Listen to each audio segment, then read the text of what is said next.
Geneva में UN की बैठक में भारत के भगोड़े स्वामी नित्यानंद के कथित देश कैलासा की प्रतिनिधि भी नजर आई। नित्यानंद ने ट्वीट कर कहा, स्विट्जरलैंड के जेनेवा में यूएन मीटिंग के दौरान कैलासा की एक महिला भक्त ने इकोनॉमिक और सोशल राइट्स के साथ सस्टेनेबल डेवलपमेंट पर चर्चा में हिस्सा लिया।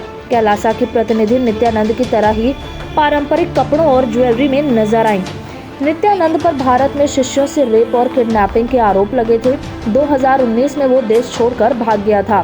उसने अपना अलग द्वीप बसाने और इसे अलग देश का दर्जा मिलने का दावा किया था। हालांकि अब तक इस द्वीप या देश को किसी देश ने मान्यता नहीं दी है। जेनेवा मीटिंग से पहले भी यूएन कैलासा के प्रतिनिधियों की कुछ रिपोर्ट्स को पब्लिश कर चुका है। इनमें हिंदुओं के साथ ही कैलासा के धर्मगुरु नित्यानंद पर हुए अत्याचारों का जिक्र किया गया था।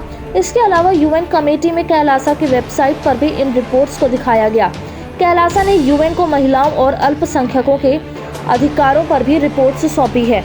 यूएन की ऑफिशियल वेबसाइट कैलासा को 193 मेंबर स्टेट्स में शामिल नहीं करती।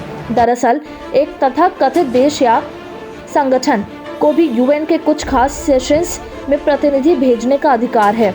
इसके लिए यूएन मेंबर होना जरूरी नहीं है। फिलिस्तीन और बलूचिस्तान के प्रतिनिधि भी यूएन मीटिंग्स का हिस्सा रह चुके हैं।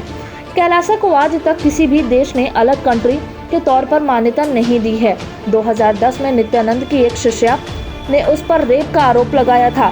तहकीकात के बाद 2019 में गुजरात पुलिस ने कहा था कि नित्यानंद के आश्रम में बच्चों को किडनैप करके रखा जाता है। इसके बाद पुलिस ने छापा मारकर 2 लोगों को गिरफ्तार किया था। आश्रम में बच्चों की पिटाई भी की जाती थी। नित्यानंद ने हमेशा अपने खिलाफ लगे सभी आरोपों को खारिज किया। नित्यानंद 2019 में देश छोड़कर भाग गया था। बाद में उसने अमेरिका के नजदीक रिपब्लिक ऑफ कैलासा नाम का अपना अलग द्वीप बसाने का दावा किया था। नित्यानंद ने इसे दुनिया का पहला आजाद हिंदू देश बताया था।